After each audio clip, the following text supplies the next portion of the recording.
D&D 5e, Monopoly Edition. Monopoly Edition, yes. I buy Baldur's Gate 2 hotels right now.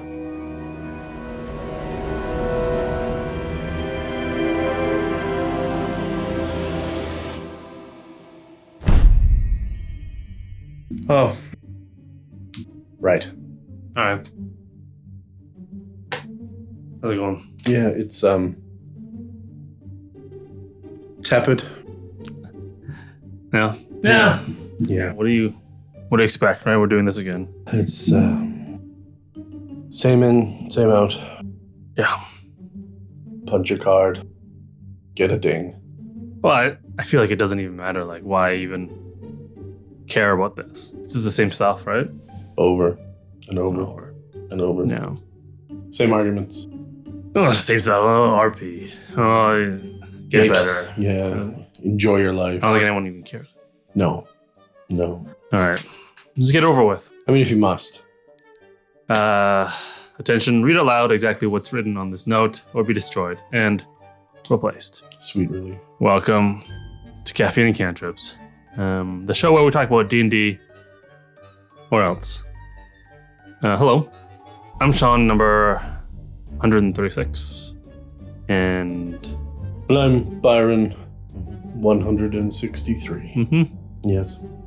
This week, these two well-brained hedgepigs will be flying close to the fire. So get out your pens and your notebooks. Make sure the ink is red. And come along as we explore, keeping things interesting on the sheets.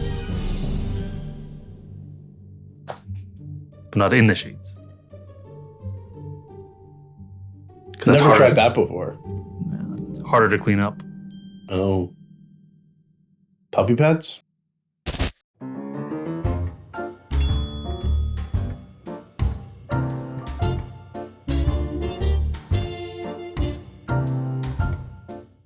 Hey guys, welcome back to Caffeine and Cantrips. We're so happy to have you with us. So here today. happy. Yeah, I don't know what was up with those two guys. I have no idea how they made it this far Yeah. without being destroyed. But no, we are happy to be here, living life in the light. So it's good. Yeah. It's good. Yeah. It's all right. So sad. I'm so bored. Today, I don't know how you can understand any message that they were giving, but today we are talking about imagination ignition, right? And getting excited and keeping the excitement going on the sheets of your D&D game or your TTRPG game. And if you guys didn't understand that reference, it's your D&D character sheets. Hey. Right? Yeah. Just keeping things PG here. Clarify that. PG-13, at least. What did I say? PG. Oh, okay, yeah. Yeah. I'm not PG like 19 or something. No, PG. PG 18. PG-42. Coming at you. What? Yeah. Well, some people still live in their Grandma's is your we're way off topic. We're gonna get destroyed here soon. So no. Back to the topic. Yeah, keeping the passion alive, keeping things interesting and entertaining as you continue to go through. Once that kind of new game smell and feel is worn off at the table, and you're in it, past session 5, 10, 15, whatever it is that you kind of start to lose focus. Maybe a new character build has come out. You've seen a different story that you want to emulate or play, or a trope or whatever. How do we bring it back? And the thing that we've been doing, the thing that we still love to do, how do we get that and kind of keep the home fires going? Right. Yeah. No, I think everyone, I mean, if you're lucky enough not to ever encounter this feeling, good for you. But I think most people might, after a while of playing D&D, will run into that. Like, I don't have that old fire in me anymore. Like maybe D&D's sort of losing the magic, or maybe not lost at all, but it's just not as fun as it used to be, or interesting, or exciting, right? Yeah. So yeah, we want to talk about sort of how you can keep that fire going. Yes. Burning within you. Yes. I think one of the things that I find exciting about D&D is, I think most people do, is character progression, right? Like leveling up. Right, getting this is exciting. Yeah, right. Abilities. Or like progressing the storyline to see what's going on, chasing down the big bad and so forth. But that, I think, runs out of steam. Like you lose interest in that eventually. That's really interesting. Like it's fun and all, but like you start hitting like level, I don't know, maybe like, what do you think, 9, 10? And like I find the later progression in the story, it's not as exciting anymore. It's not like not like getting level 3. Right? Mm-hmm. Or level 5. Or now like the spike levels, right? Like it's not exactly, an ASI, right? It's not a a subclass feature. Yeah, okay. Right? Or maybe we've just been slogging through the Underdark for like half a year now, just fighting. Right. And I'm just not like doing travel episodes where nothing's happening and you're just right. There's no real RP. It's just fighting after fighting. It's like a Dragon Ball episode. It's either fighting, punching, or powering up to fight, or going somewhere to fight, and that's it. All right. Well, you know when they're going somewhere, you know what is really handy? What's that? Is as they're going along and you get those kind of encounters and interactions with the people on the side of the road, and they're sitting out there doing this. Yes. You just give them a thumbs up right back, right? Thumbs up and subscribe. Fusion subscribe. Jump on and join us as we continue to talk about this as we keep going forward. But yes, thumbs up is a great way traveling on the road to meet new friends sometimes. Yeah. And you can do that in your campaign. Exactly. Too. And have a little interaction. Everyone loves progression, and so do we. Right? Yes. And our progression has a lot to do with your likes and subscribes and your sharing and your comments. So please level us up. Right? We would totally appreciate that. And we talk about even more things like how to keep you interested and passionate about your game. So that was fun, but I'm getting back into it. Sorry for interrupting you, No, it's good. So someone has to beg. My apologies. Someone has to beg. Right. It's not, so again, progression, right? Progression. There's levels, there's story, there's gear, right? And it's fun, but again, it sort of spikes and it kind of levels off and then sort of goes down a little bit, I find. Interesting, it comes up a little as you level, but then not as high. Right. The highs become smaller and smaller and smaller. Yeah, your increments are bigger at the low end and smaller at the top end, right? Yeah. So, but there's other ways, I think, to add progression into your D&D experience. Okay. And I speak about this from a player point of view, because that's sort of my shtick. I love being a player. I like looking at things from the point of view of a D&D player. Okay. But there's things like sideways progression. Sideways progression? Yeah, instead of going up in levels, there's ways of expanding your character in the breadth of what they are and what they can do. Interesting, because they don't give you points for going sideways in football. So how do they give you points for going sideways in RPG? Well, it's like, for example, how about I go and you learn about a certain subject in your campaign, right? That's giving your character expertise. Right, so expanding your exploration of lore. Nothing mechanically. Nope. Right? But it does expand your character's expertise and abilities that way, right? Or maybe just making new friends, right? Or getting in with a certain organization. Right. It expands the scope and the breadth of that sphere of influence for your character. Right? And that's sideways progression. Okay. Right? You can expand that as much as you want, almost. As much you won't have time to expand out into everything, right? Now, are you calling that sideways because it's not furthering the main goal? Well, it's just like... Well, because I find it's not direct power. Oh, okay. Right? Because typically I think progression in terms of games is like just character levels, is the immediate sort of rubric of progression that I find, right? In all like video games, RPGs tend to be like that as well. Interesting. Levels and then gear. Okay. Right? If you take, say, MMORPGs, that's all it is, right? Levels, gear, HP, MP, right? And as they go up, right? And there's got that scale until you reach endgame, which is basically you've reached the peak of that.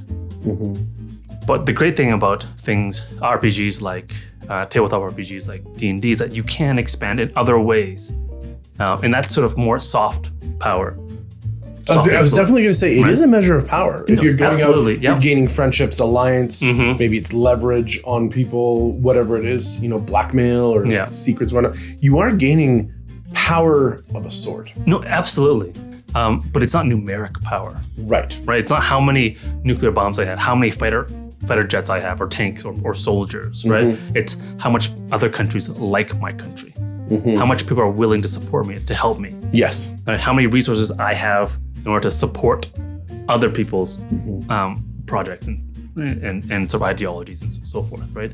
And that's what I mean by sort of sideways soft power, or soft. It's not really power; it's influence, which is in the end kind of like power. Yes. Right? Yeah, it's a different form of it. And power is always exciting, right?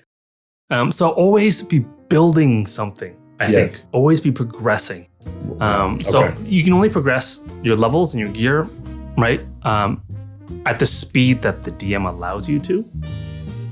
True. Right? True. But whereas I think sideways building is, while still under the purvey of the DM, it's much less sort of adjudicated by the rules in the books.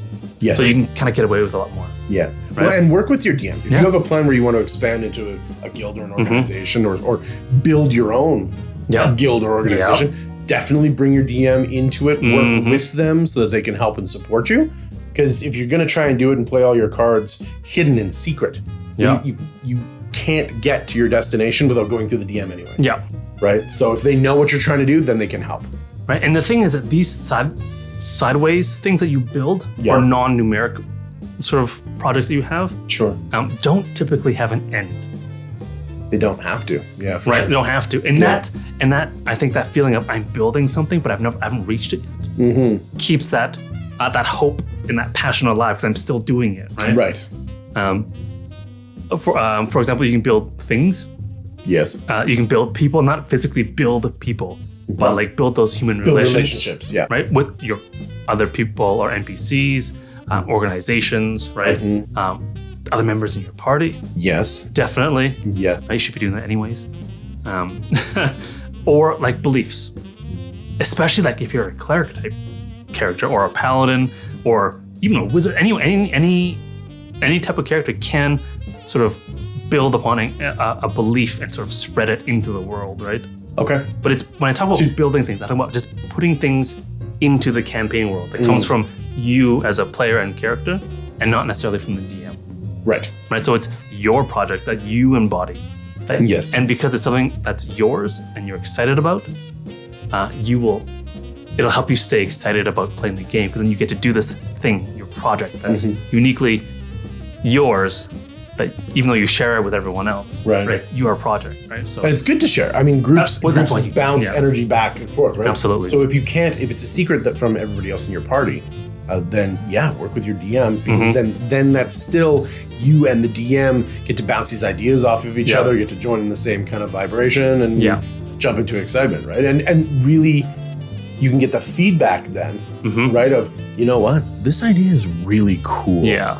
I didn't think about doing this. I didn't have that thought. I have nothing prepared in my campaign for this. I'm so happy you brought this to me. It also helps you ensure that the DM stays interested and passionate, because that's the worst, right? If you're like, I love this campaign, but the DM's like, kind of burnt out maybe. Like I don't have the feels for the campaign anymore. Yeah. Right. But if you're building things for the DM to experience, and he's like, oh, this is so cool, I want to see how that works, and then they can. Like a good improviser can add things on that idea built on another idea, and so forth and so forth, right? But I like the idea you talked about, keeping it secret. That's fun too, because it's not going to be secret forever, right? No. And the anticipation of like when you can sort of spring this onto the players, and seeing that reaction is, I find, helps me get excited too. So I'm like, I don't know when this is going to come out, but when it does, it's going to be so much fun. Yes. Well, surprise parties are exciting for the people who are waiting to surprise the individual and the individual who's supposed to be getting surprised. Yeah. Right? There is a level of excitement that builds up mostly on the people who already know, who are on the inside and looking out, because that excitement's for the other person when they get to be brought into the circle. Yeah. So build that. Build that tension, build that excitement, build those secrets. Hopefully they're good secrets and not evil secrets. But maybe it's evil in all the good ways. In all the best ways. Yeah. As it should be.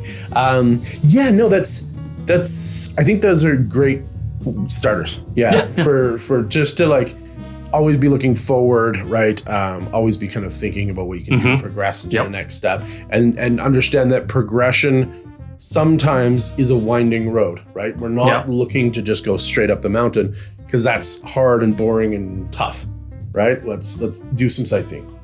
Well, no story is interesting if it's just, right, hero leaves his house, he walks down the street, he tells his rival, says, "You're not being nice to me, please be nice." Rival says, "Okay, sorry, let's be best friends." The end. Like, it's not fun. You need the windingness of everything to make it interesting. I was touched. That got me. I know, right? That got me. But yeah, and inner demon solved. What inner demons? Childhood hurt. Yeah, it's gone. Soothed. That was amazing. That was better than therapy. One of the things that maybe could make that story better, though, $300, please. That's what you get. Going forward is if you walk down the street, our hero walks down the street to talk to the bully and says, "You bring mean to me, please be nice to me," and then we end that scene. Right, without the response, a cliffhanger, right? Like something to kind of make a break in the moment where that you can add tension to an otherwise. As much as we hate cliffhangers, they're effective. They do what they do very well, right? And that's leave you unsatisfied, right? In a hopefully good way, right? On the sheets. So on the sheets. Let's be unsatisfied on the sheets for a moment, and not develop blue sheets as we go forward. What is happening to this show? So we're PG-42. We're PG-42, guys. So when we're looking at cliffhangers can be kind of placed out. I think this is a great way of increasing kind of in a moment. Right? If we're talking about passion long term, right? You're talking about building things and kind of creating what could be progressional. Sideways, forward, backwards, whatever. When we're going through those things, when we get close or we get into moments where we feel like we want satisfaction or completion of that kind of that circle or finish it out, I'm asking a question that matters greatly to my character.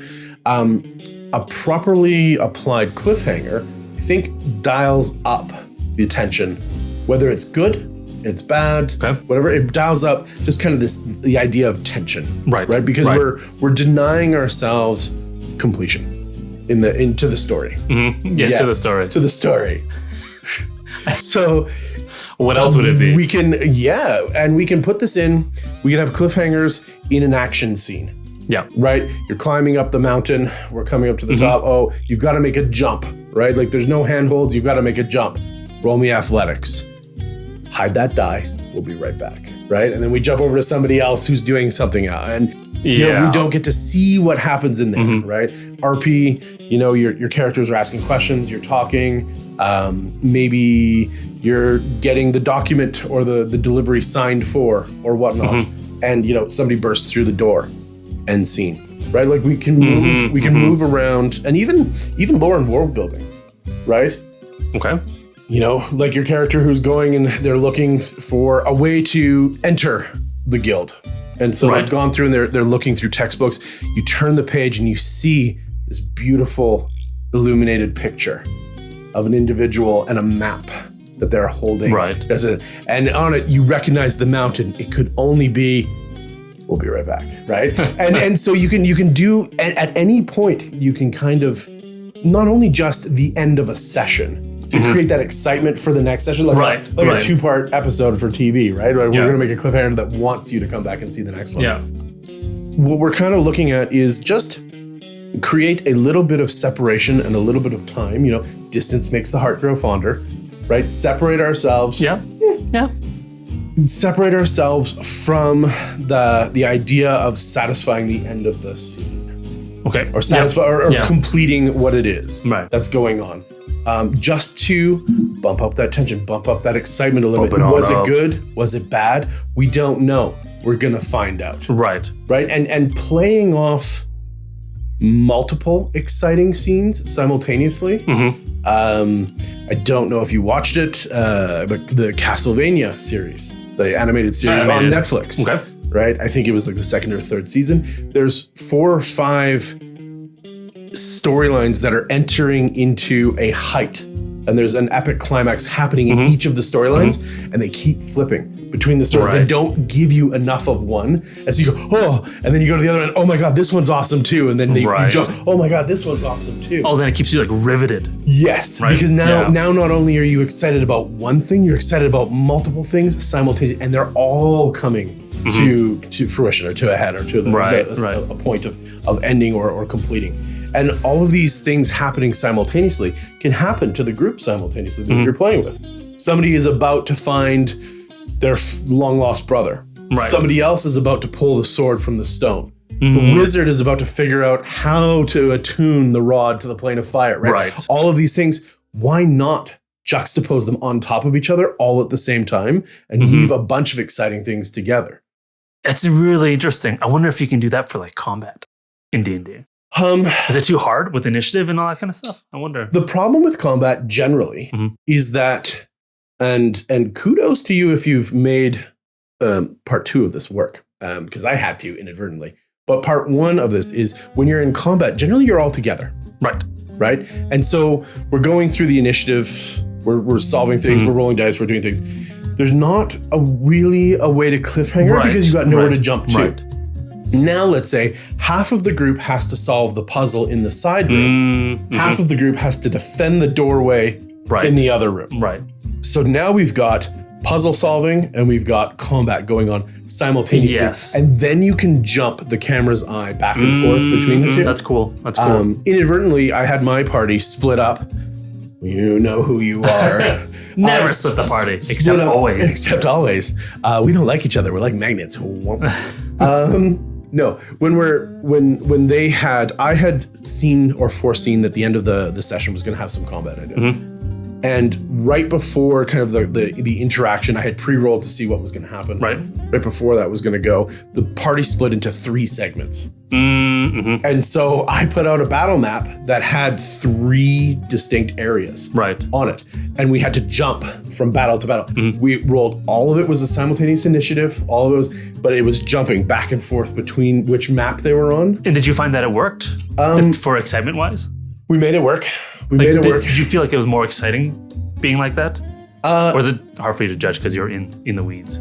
I was kind of in the weeds of just finding a solution to make it work in the moment. But I did see that there was excitement and tension more so than normal. Interesting. That's cool.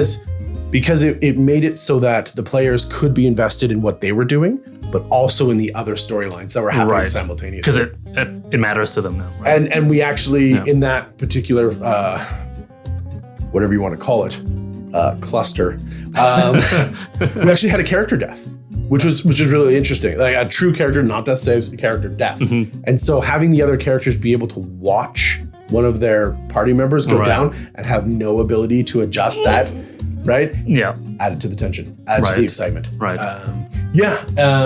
So I think that's really good. I talked a lot about that. Wow. What else is really when we're talking about cliffhangers and adding tension and whatnot, I think a lot of what we're going to get pulled from is what we put into it. Right. So when we're doing cliffhangers, we need, as entertainers, as performers, as players, we need to ramp our own level of energy up to just kind of send out that nonverbal kind of language and understanding that this is we are getting excited. We are increasing the tension of what's going on here. And you will sense that I am putting more energy into it, whether it's nervous energy, excited energy, dark energy, right? where all of a sudden you're like, oh, the organ starts to play. It blasts through the cathedral and there's no one there playing it, but you can see the keys being manipulated, right? And you know, the shadows grow long on the wall, and we jump to the tavern, right? And you know, so you can Goldshire. Everybody loves Goldshire. Get off the table. So, you know, there's ways that we can use our vocabulary to really adjust how people are seeing and feeling the language that we're using, as well as the intonation and the energy that we're giving off of it. And I think that's also very important as performers. Even I think the simplest way to kind of convey it is music, right? Over a scene that you're watching on a movie or on a TV. If it's goofy music, it changes what you're seeing. It doesn't matter what you're watching. Now all of a sudden, all the cues are telling you that it's this, not that. Right, because we understand those cues as consumers of media, right? We're programmed for that already. So if you use that in your program and trained, to understand kind of what it is, and we have a feeling, we have an emotional response to music, and that cues us to have an emotional response. So when you want to be uncomfortable, a lot of times we kill the music. Right? I'm not going to allow you, the viewer, to be comfortable by knowing how you should react. Right. No music, no help, no clues, right? Just respond, just react. And so we get uncomfortable. So if you can create that kind of emotional tie, then absolutely. It can create more interest, more excitement. Right. Yeah. Right. That's really interesting. And that's mostly from the DM's perspective too, right? Stuff that you talked about. A little bit. I mean, you can create, for instance, Joffrey. You can create emotional context of a character. Right.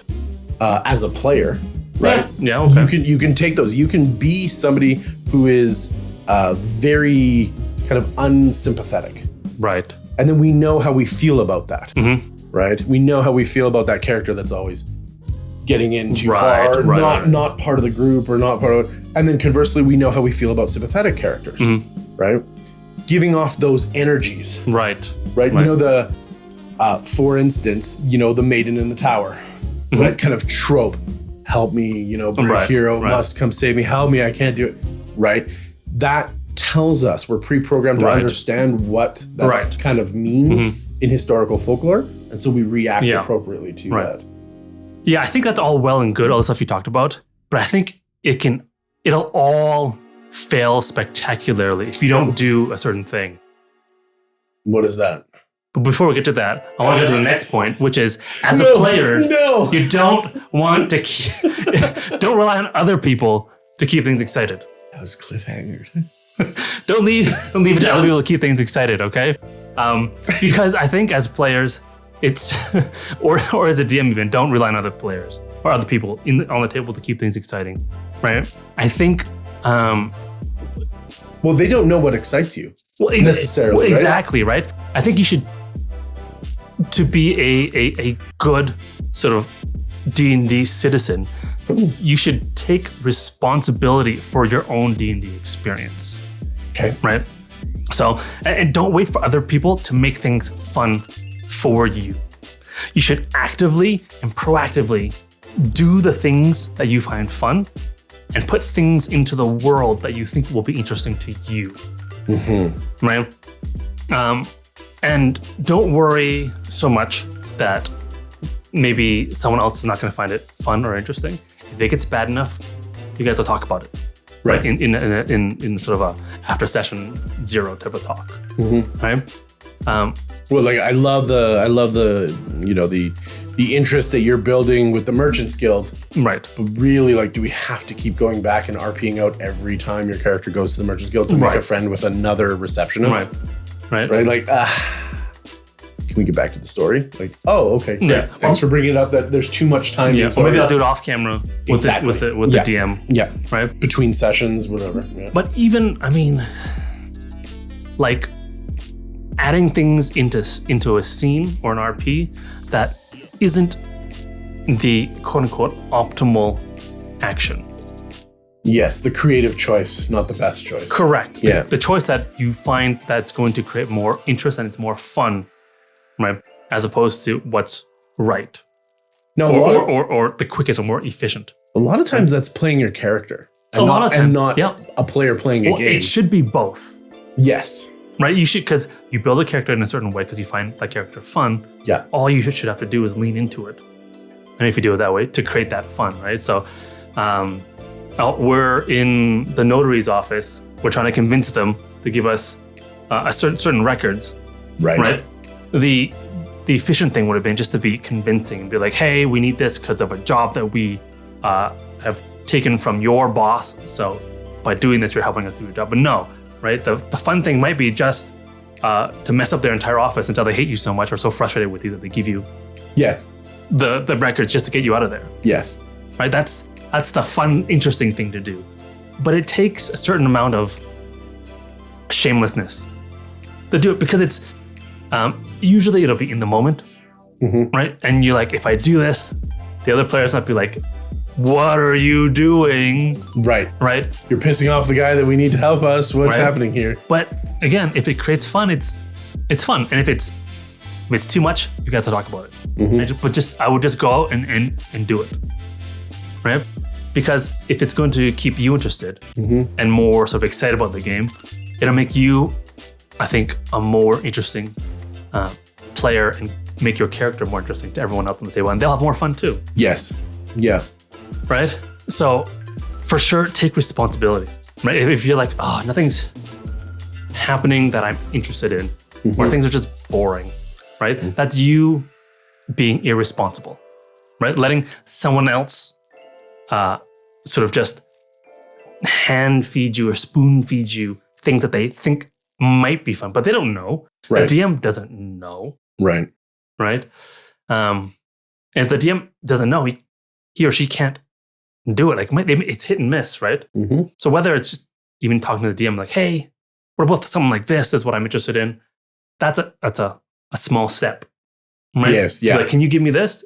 If you don't feel like you're up to sort of interrupting or like waylaying the RP to drive it off the edge of the path or whatever, right? Talk to your DM, the other players, right? Well, also a great idea to have some sort of signal as players to players that you're doing something crazy, and you're doing something. Yeah. You're going you're going to be a little extra, right? In this moment, and throw them a wink and just be like, but this is what's happening, right? And it's, let them know that it's not in a malicious way. It's not, a bad or rude way. But we're doing this because this is what my character would do. And this is entertaining. And this is, I've shown a history of being a little bit rebellious, a little bit, kind of gestury, right? And so that's how we're going to go in. And oh no, bureaucracy? No. I mean, and if the other players at your table and the DM are sort of mature players and DMs, and they have like a certain elegance to them, they will lean into it and be like, yes, and okay, we're doing this and this, right, and this, right? Just like a good improvisational crew, right? Then it just goes somewhere else. Troops, not tropes. They do tropes, right? Tropes. Tropes.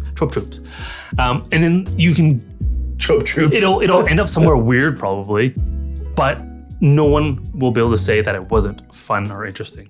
Yes. Right? And that way, the next session, you're excited and you're looking forward to it because you're like, what's going to happen? I don't know, but I want to find out. And everyone's like that, right? So it really does create that sense of expectation and passion and fire for every session, because it's that mystery and that uncovering of the mystery, right? And that feeling of, that's so cool. I had no idea. No one had any idea what was going to happen. So I think, if everyone just take responsibility, do the things that you find fun, and put the fun into the world, and the world and the rest of the players will do the same for you. Yes. I'm just like thinking it through though.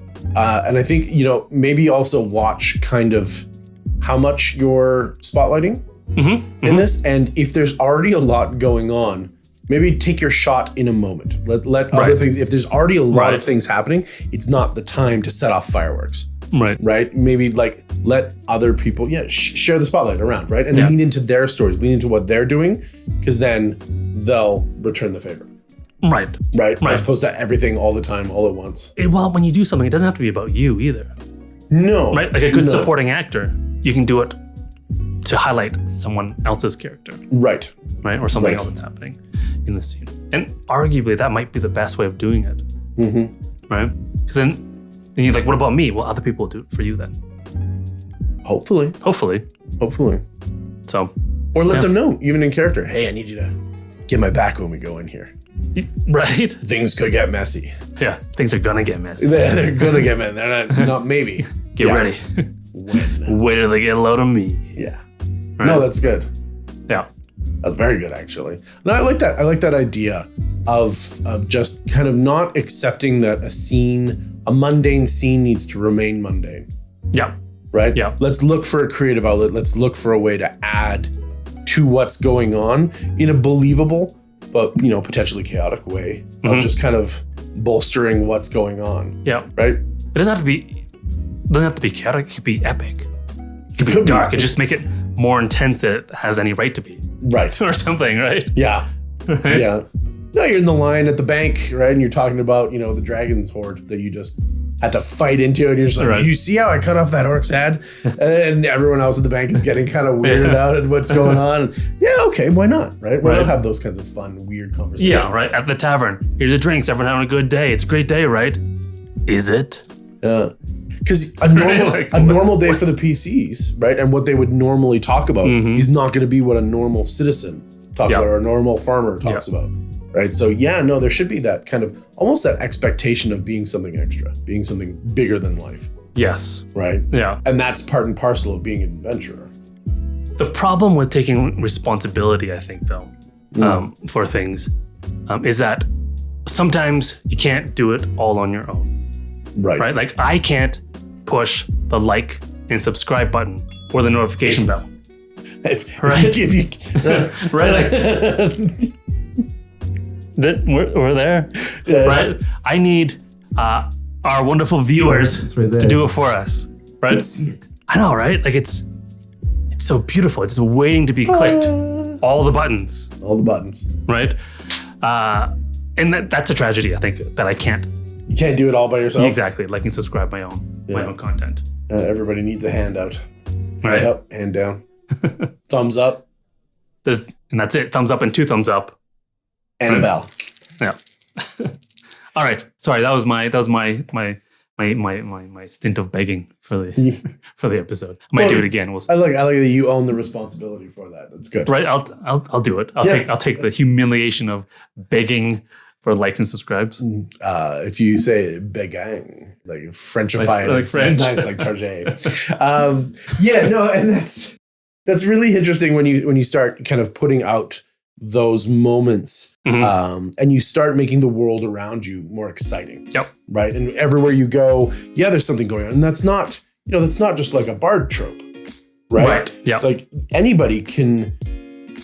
I've said this a lot of times. Like it's not just a cleric that can be a faithful character, right? Or a character that has faith, right? It's not a paladin that's always going to have the faith, or a will that's ironclad, right? Like the rogue isn't always the sneaky one. The rogue is not always necessarily sneaky or thievy, right? Like we don't necessarily have to have these. Arguably, a wizard can be a better thief than a rogue. Older editions, absolutely. Oh, because older editions thieves were garbage. Yeah. Shout out to all my little thieves. Second edition. But so the idea that you don't necessarily have to follow kind of stereotypical versions of what's going on can be a way of adding excitement. It can be a way of you like entertaining and being involved in your own character over a long time because they're not normal, right? They are unique. And you talked about it before when you're talking about not necessarily forward progression, but sideways progression, right? This is, and we've talked about this also briefly before, but that third pillar exploration of the game doesn't always mean what's on the other side of the next hill. Right. Yep. Right? Yep. So let's get into it. Let's be excited about, okay, I'm a level 3 whatever. What do I want to do with this character? Where do I want to go? You know what? I need to start reading the player's handbook. I need to start reading some more rules, some more subclasses, some more tricks, some more tools. Oh, what's a caltrop? How does a caltrop work? What do ball bearings do? It's my favorite. Right? Like what are they? And getting into exploring more ideas of how you can bring more of you as a player to your PC. Yeah. Right? Own the responsibility of becoming your own kind of little library of knowledge and generating more ideas for what you can do. Because the more tricks you know, the more the more you have in your little bag of tricks to play and to do and to be kind of dynamic and exciting. And also, it's a secret that you have now developed these skills and ideas that none of the party knows about, right? Because you've done this away from table or whatnot, and you've gone and you've explored it. Why not, right? And the first time you throw out a bag and it just locks down a doorway or a cave entrance or whatever, and everybody's poking their feet and they're getting stopped, and that side is no longer crushed in the pincer movement because you just did one action, right? And saved the day. And everyone's like, where did you jump on that, share that excitement, share that victory together, right? And so having more like actual tools in your tool belt is great. Yeah. Pro tip, read up on Magic Mouth and what you can do with Magic Mouth. Just saying. That is an episode and a half by itself. But yes. No, but it is a mechanic that you can read on. Read your spells. I know as a DM, like know what your spells do. Know what they target. Know what the distance is. Know what the damage type is. Know how much of. Know these things. And then it helps you when you're making choices as you're going forward, right? That makes combat faster. That makes out of combat faster. Oh, no, I know that this is a ritual. Guys, we have 10 minutes to do this? Okay, great. I'm just going to do this for 10 minutes. Right. So do these things, explore these things, do the research, but, explore other things that you want. Like play off trope, like we said. Play a non-thief rogue. Right? Why not? What do they do? What do they look like? What does their life look like, right? No, I took expertise. What's the trope? The Korg the thief. He took expertise in intimidation, not stealth, right? Yes. You didn't see Korg, right? Or whatever it is, right? So you can go and play those tropes. Right? Why not make a thief wrestler? That's what he does. He's a Greco-Roman thief wrestler. Why? Expertise athletics. Right? He's wiry and small. He's not as big as the other guys, maybe. He's dexterous. Okay, great, whatever. But still, he knows what he's doing. Right. And so go off on those kinds of tropes and play off type in character class and have a lot of fun with the story. Right. Because the more fun you're having with the story, obviously, the more excited you are about it. And in that way, when you're generating these ideas that are kind of not normal, you're generating hooks that are not normal hooks for other people to like story hooks, story bait and hooks. Sorry, inside. But when we're looking at these hooks that are trying to attract people to jump on, to join our story, and for us to join onto their stories or whatnot, right? And if what is casting the hook is unique, then that story is unique, and more people want to find out about it. It's more interesting because they haven't seen it before. Right? And we're all gluttons for punishment. We all want a new good story. Right? So we're gonna jump onto these things.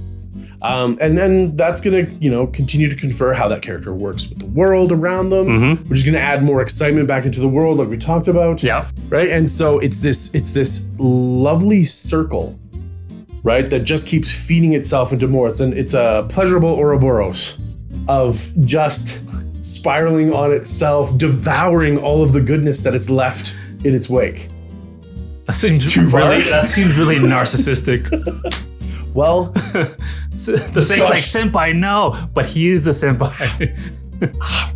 Gosh darn it, I love it. And why not? If no one's going to, like you said, lay that awesome story for you, then it's your job to do that. So get out there and do it. And when you are really engaging with this, I think that generally you will find, because I find it when I'm playing, is that there's always going to be too much to do, too much to see, too much to accomplish. Like, no, guys, not enough time. I need another 3 months of downtime because I haven't finished all this stuff. No, we have to get back to adventuring. We're running out of money. You guys are running out of money? I'm not. I will pay you. I will pay you to give me 3 more. No, the BBG is getting too much ahead of us. We can't. Pepperoni and cheese next session. Like, what do we need to do? I want 3 more months of like $10, real money. $10, real money. Come on. The gods are laying currency. Right. So it can get to that point where in what you're building and in what you're doing, in the goals that you're setting for yourself as you go forward, whether you're setting actual like real goals, I want to do this, then I want to do this, then I want to do this, then I want to do this. And then you can track your progress. Or if you're just, second star to the right and on until morning, whatever the goal that you're setting is, getting to it, accomplishing something that you've set for yourself in the future, or getting closer to what you want to accomplish in the future, we love that. As humans, we love that, right? That feeds something inside of us. So get out there and do it. Yeah. Get out there and do it and pave the path for that. And, you know, like you said, sometimes these goals aren't going to align perfectly with the party. No. Right? And sometimes they're going to be kind of off, right? Sometimes they're going to be perpendicular. And sometimes they're going to be backward, right? You know, there's a lot of degrees, there's a lot of choices, there's a lot of things happening. So we're our peers, right? Let's do the things that other people are doing. Let's do the things that we want to do and bring other people along. Yeah. Right. And share these things, because once again, a thing, you know, a misery shared is a misery halved, but a joy shared, I think, is a joy doubled. Okay. Yeah. Right. Yeah. So I think it only works towards the positive. Yeah. Yeah. Yeah. It's true though. I mean, like a tranquil, like river is not super exciting. Like the rapids are exciting. Yes. Right? With like the bubbling and the rocks, but it's also dangerous and uncomfortable. Right? So you can't be afraid of that. Right? If you want, it's the price you pay for excitement and passion, I think. Well, we need to emulate a little bit of that, you know, when we're conceiving of our characters. Yeah. Because they can go and do things that we can't do. Yeah. They can go and make choices that we can't make. Correct. So let them. Yeah. Right? Yeah. Do it. It's safe to be dangerous. It is safe to be in danger in the game, because it's right? and start to explore that. Maybe that's something, when we're talking about exploration, maybe that's something that you're exploring inside you. Yeah, right. Yeah, absolutely. Is what would happen if I just said yes? You know, there was the Jim Carrey movie about it. But what would happen if I just said yes? Well, what does that feel like? You don't know until you do it. Until you do it. And this is a safe place to do that. Absolutely. Right. Yeah. So dig into it. That's cool. I mean, we talked about a lot of what you can do, like with while you're playing the game.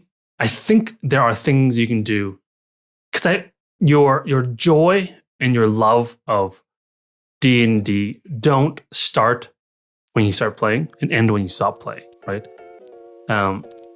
It's not a 9 to 5 appreciation of. No, right? It's with you or it's not with you all the time, right? So I think there are things you can do outside of the game that can also sort of promote your love and passion for D&D if you find your sort of waning interest in it, or not finding it as fun as it used to be. And that is, I think, participating in the D&D community, right? Oh, okay. Right? And you guys, you're doing it already, right? Just by watching this content. You're already doing it. You're great. Thanks. No, but yeah, right? I mean, it's all about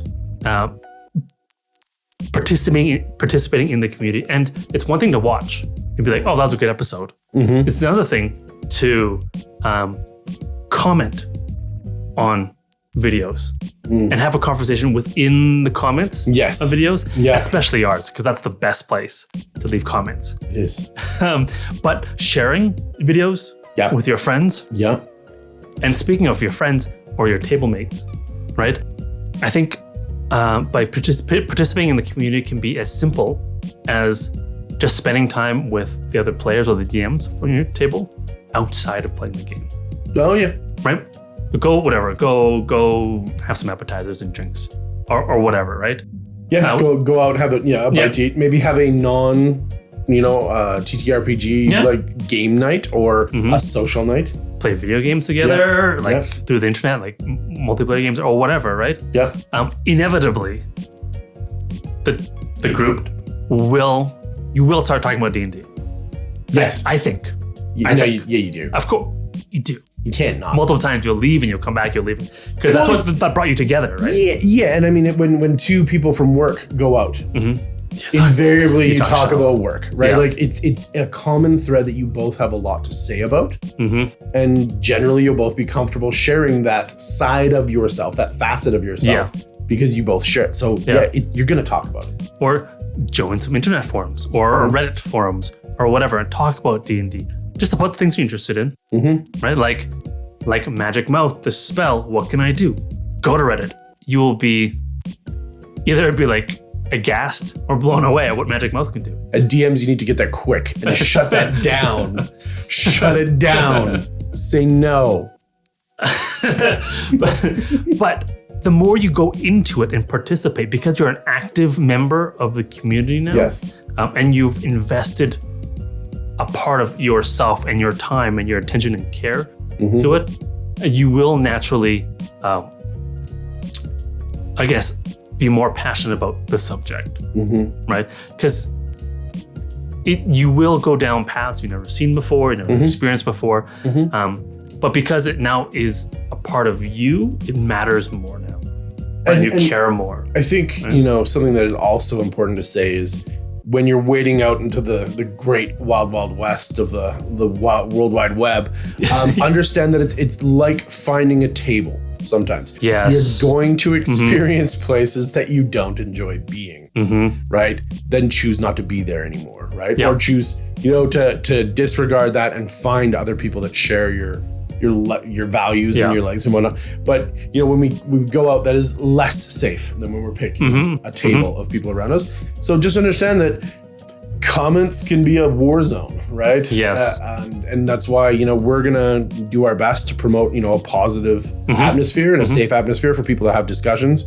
I don't know how much we can curate it or whatnot, but I don't know we'll do our best. And we encourage the people who want to be a part of a better community. Yep. Right? To join a constructive community. And have each other's backs. Yep. Right? We're one big table. Aww. Family style. Yeah. But yes, no, please continue. I just want to say, like, understand, and we have gone through it with our comment section and seeing some of the things that have been written. Yeah. Right? That you have to take it with a grain of salt, that there are people with opinions out there and they don't match yours, and that's okay. Yeah. I mean, some people want different things out of D&D. Delete. Yeah. Right? And some people are much more maybe judgmental about it. Yes. Right? But if that's not your cup of tea, let's move to another cup. Yeah. Just DM us instead. Yeah. Yeah. Can you? I don't know if you can DM. I don't know enough about. Yeah, you can. Okay. Yeah, you can. Nice. Yeah. Nice. Yeah, we're here for you. Yeah. I mean, and I know things will get uncomfortable. I just said it was a safe place, but yeah. But no, in the Wild West of the internet, it will get uncomfortable. Out there. I mean, we can try our best to mitigate it. Yeah. But we can't protect that's life, right? Yeah, no, you can't protect on the web. Yeah. But no, please, continue. It's because it's important. It's important to grow, right? You can't stay a seedling forever. Well, and I think it's participating in the community is a good way to, I think, be a part of something and building something that's greater than just your table, greater than just your campaign, right? Because I think there are people who can be negative, who can be very judgmental, and I think maybe the most effective solution to that is not by ignoring them or even fighting against them. I think it's just to be positive and encouraging to the rest of the community, right? And if you have a net positive, I think the negatives will be minimized that way. Yeah. I think that's what we're trying to do, right? Yeah. Well, and you'll attract other people that will also follow that kind of stream of thought. So if we're all like that, if all the creators are like that, all the users are like that, we can move this community into brighter and better and greener pastures, I think. Yes. Right? And that's, I think, something that will help you feel better about the community and better about yourself playing the game, and it just grows your passion. I mean, I know it has for me doing this podcast/YouTube channel. Made me more passionate and love D&D more. Wow. Just by being part of the community. Because before it was just our table or just me and you chatting about things, right? But now that we're in the greater ecosystem, it seems to mean more. It does, and I will say, touching back on the things that we just talked about, exploration and whatnot, as we go through and we talk about these things every week, there's a real deep dive into conceptually what's going on in there. Yeah. So get involved. Go one step further, become uncomfortable and find comfort in that growth. Yeah. Get used to, just like the gym, get used to being uncomfortable. Yeah. Right? Yeah. Get used to that feeling, because that feeling is progress. Right. Now, ultimately, just to say, if you don't want to, then don't. Right. Love your passion. Enjoy your hobby. Mold it so that it works best for you. And then just watch, some of the dumpster fire comment, wars and whatnot, and just read the best parts of it, right? And maybe throw an upvote to those people. You don't have to. You don't have to actually wage in with your own comment. Yeah, like and dislike it. Throw some comments, right? And let other creators know that they're on the right track, right? That's a great way of engaging the positivity and pushing their own algorithms to get them to rise. Right. So there's little efforts make great gains over time. So if that's as far as you want to go that far. But just like D&D and everything else, we encourage you to go a little farther. I enjoy it more. Yeah. I enjoy it more. Absolutely. Yeah. A lot. So, it's in that idea of becoming uncomfortable, right? Let's reverse it a little bit for once. Let's be our own adventurer. Right? Oh, reverse uncomfortable. I was like, We'll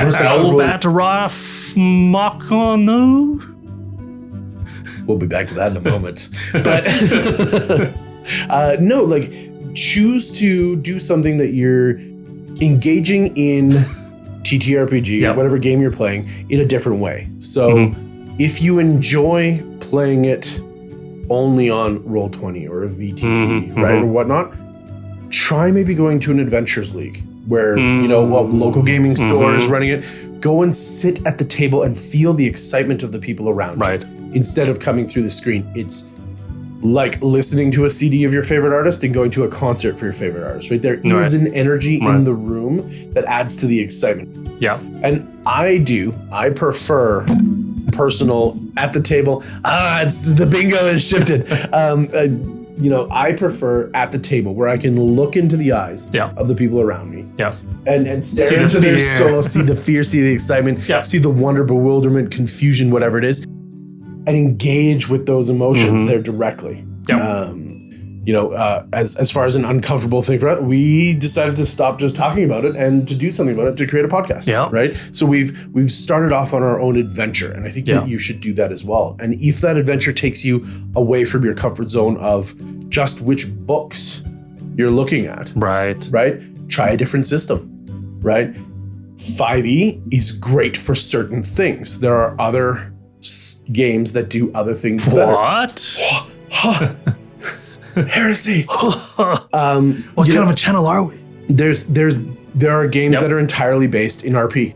Yeah. So if you don't want combat, 5e is a heavy combat game. Most of the rules are about combat. Yeah. As we talked about before. So find a system that isn't. And there's tons of reviews now more than ever. Yeah. People are bringing these alternative systems and systems that are specialized in certain things out to light. It's out there. The information is out there. Find it, increase your enjoyment. And then when you come back to your 5e table, because we never want you to leave the hobby, right? No. Whatever it is, play more games, not less. You can go, hey guys, there's a system in this other set of rules that I really like. And I think there's nothing in this one. Can we bring some of those rules over so that this game can become better? Right. Let's Frankenstein, our new monster system. D&D 5e, Monopoly Edition. Monopoly Edition, yes. I buy Baldur's Gate, 2 hotels right now. And then a dragon attack. Do not pass go. Do not go straight to the dungeon. Fire. So you can. If you want to. But more. There's this great mystery system, or you know what? I think curses and dark magic really isn't explored in the 5e rule set. But there's another system that has some cool ideas, right? As DMs, we're constantly doing this, looking for new inspiration. One of the things I like to say is reading is research. Yep. Right? TV is research. Netflix is research. Amazon is research. It's hard for me not to look at story plots and character beats. And even you're watching something and you're just like, wow, that scene is beautiful. How would I describe that scene to my players so that they can get a feeling of what it is that I have in my head, right? Do it, right? Yeah. Go watch these things, absorb as much as you can that's out there. Yeah. Right? It doesn't even have to be like fiction either.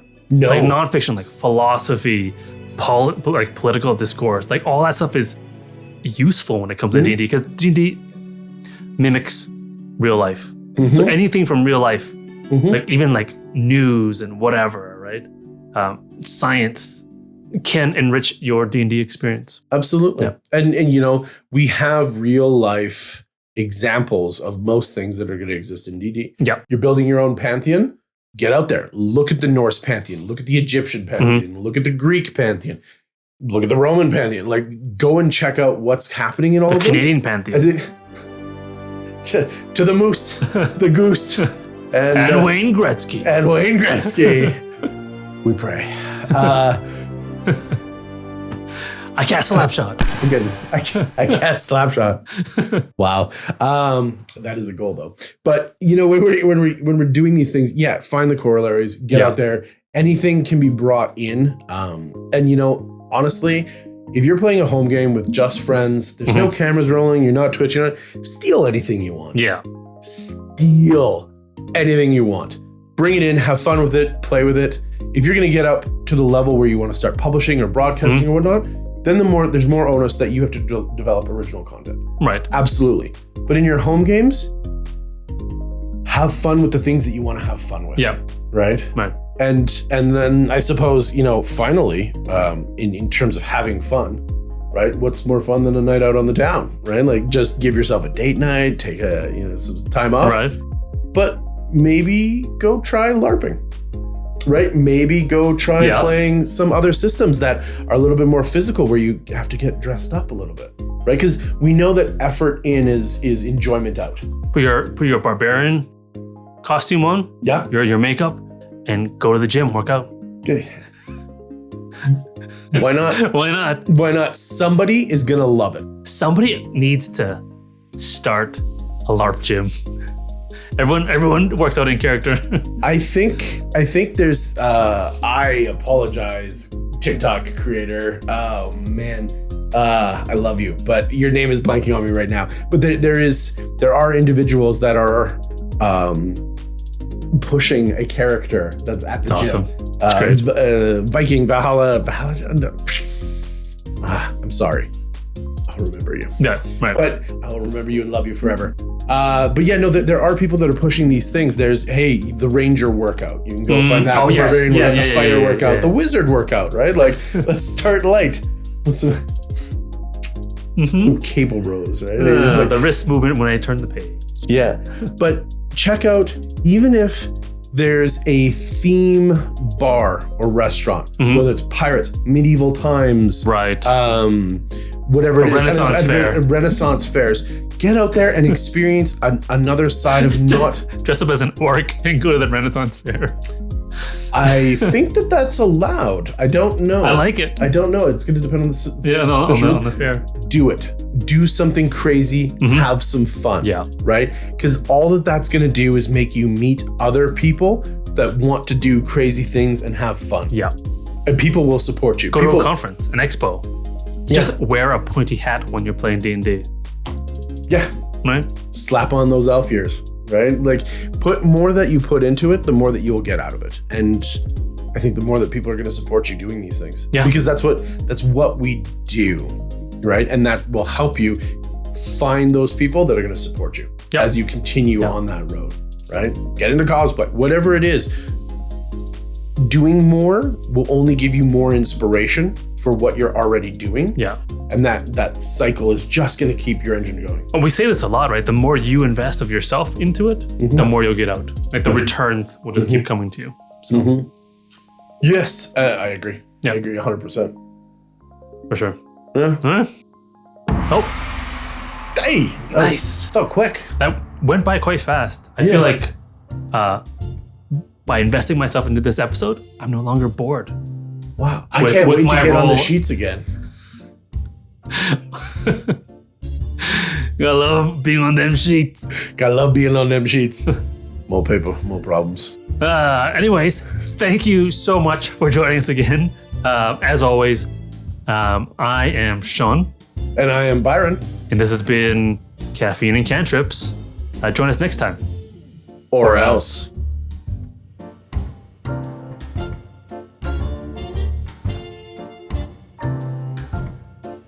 Hair goes. Hair today, gone tomorrow. Oh. Hey, you owe me 13 seconds. Sean today, Byron tomorrow. That's an upgrade.